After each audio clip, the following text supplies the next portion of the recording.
जांच करी सबके, जब हुए दर्द दर्द दर्द।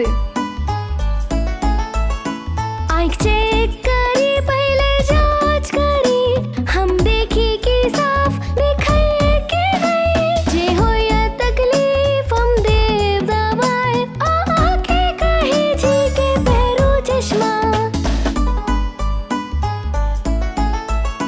कान चेक करी, हम जांच करी, ई देखी आहा ठीक से सुनी छी कि नहीं। जे हो या तकलीफ हम देव दवाई, आके छी लगाबू आ कान के मशीन। आहा के दिल के हम जांच करी, ई देखी दिल ठीक सो धड़के कि नहीं। जे हो या तकलीफ हम देव दवाई, सर्जरी करब ताकि ठीक सा चले।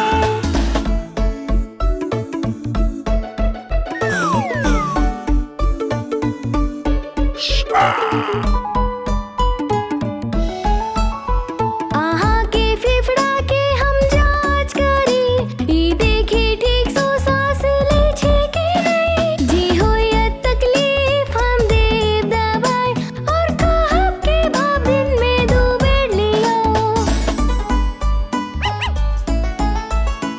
आहा की हड्डी के हम जांच करी, चेक करी कि कतो टूटल त नहीं। जे हो या तकलीफ हम देव दवाई, प्लास्टिक करब जैसे जल्दी ठीक होए। हम डॉक्टर तुम गुड सफेद हम डॉक्टर कमाला लोगे लो। हम करे मदद बीमार के ठीक होए में। नमस्कार मित्रगण, आशा करे छी अहाँ सबके वीडियो नीक लागल। हाँ तो कृपा करके पसंद करू, शेयर करू और चैनल के सब्सक्राइब करू।